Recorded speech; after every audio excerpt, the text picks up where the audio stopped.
By the power of Odin! You've probably seen this on the shelf behind me for like all of my reviews, but now I actually get to use it because I'm talking about a Thor movie. Ragnarok is finally here, unfortunately for Asgard. But I do get to use my mighty hammer, and unfortunately it's not in this movie very much, but I just figured why not? I mean, I get to talk about Thor, why not? Hammer time.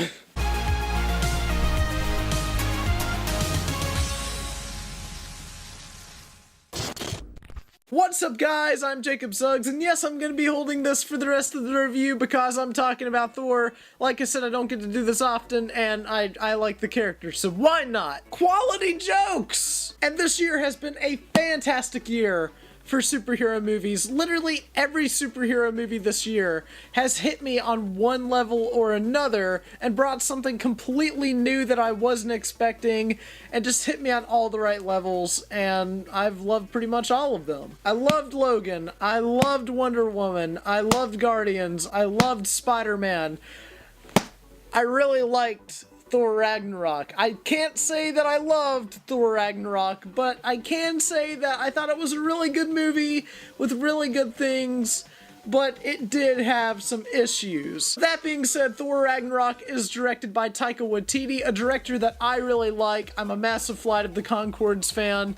I loved Hunt for the Wilder People. The guy just knows how to make a really fun, entertaining film and use humor in a way that I really personally like. He's very quirky with his humor and knows when to use it in the right way, and it's something that I just admire Taika Watiti for, and he's fantastic in this movie. He plays a motion capture character that I won't be giving away, but he is one of the best parts of the entire movie if you're asking me. And I thought that the humor in this movie was really good. I thought that Taika Watiti did a fantastic job of incorporating his humor and the humor that comes with the rest of the Marvel films into an otherwise serious cosmic-based film.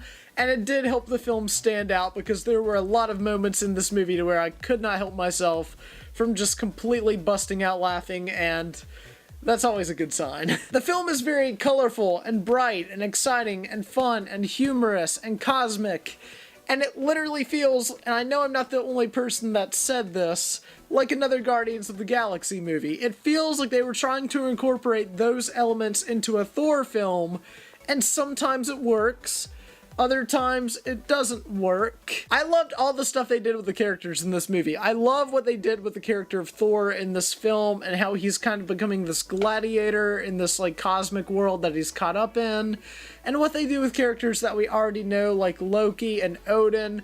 I really dug that too. It was different, but it's new and exciting and in the spirit of the characters, so it really didn't bother me that much. Actually, going into the movie, my biggest concern was, this looks like a lot of fun, and it looks like a really cool cosmic adventure.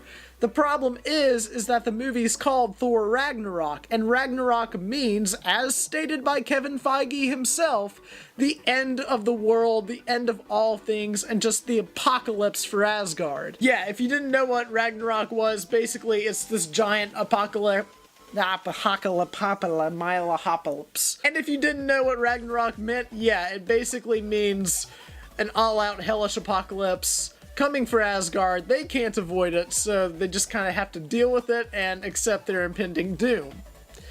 Not really suitable for a family fun, exciting cosmic adventure, yay! But thankfully this movie handles those themes in a way that I wanted to see them. Even though the film overall is fun, I would say that whenever it does contribute to the apocalyptic feel, it's not like forced in. It actually feels necessary to the plot, and thankfully I can deal with that, and thankfully it just kind of calmed my nerves as I watched the entire movie. The best way that I can describe Thor Ragnarok is like if you combine the Lord of the Rings with literally any 80s movie ever.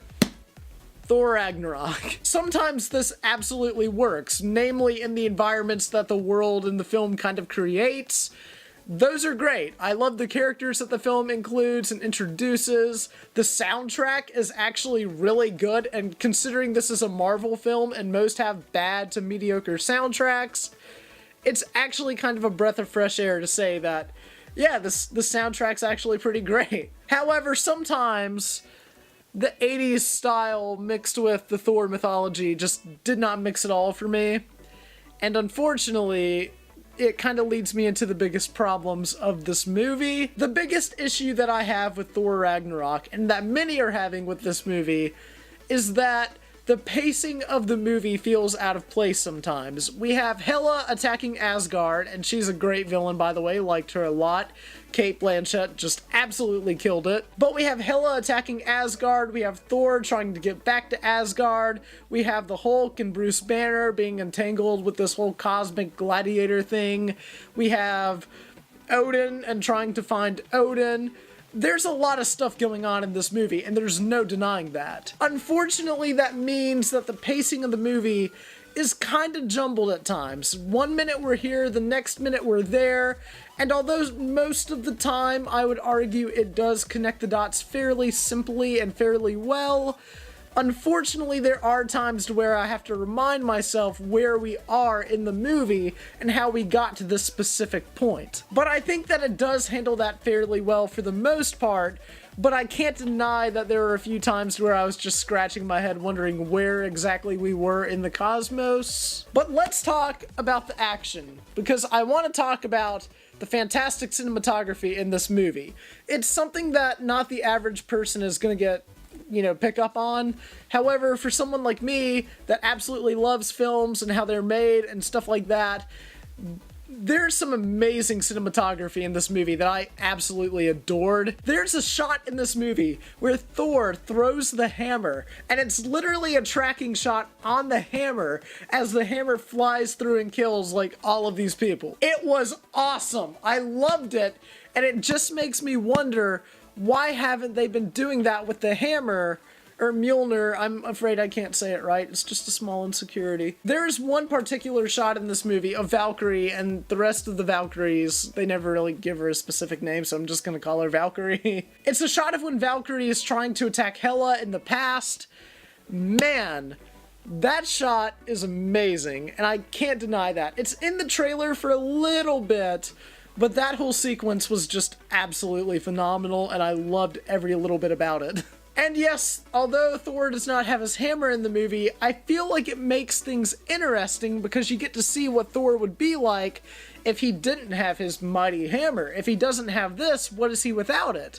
And that's also something that Spider-Man Homecoming kind of explored with the whole suit aspect of Spider-Man, and I actually kind of like that a lot. I love exploring the aspects of what makes a hero, and does that particular aspect of their heroism define them as a person and as a hero. I personally love that kind of stuff, and I loved seeing it in this movie too.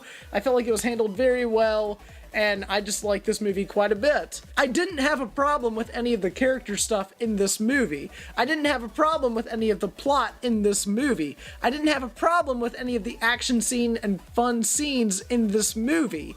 My main problem, like I said, is with the pacing, and unfortunately the pacing is what takes this movie that might otherwise be considered great and just knocks it down to being good. But overall, I really like Thor Ragnarok. It has a lot of great elements in it, it has a lot of cool things I enjoyed, but unfortunately the pacing does hold it back for me, and that's why I'm gonna give it a 7 out of 10. I know it's like 7, 7.5, somewhere in that area.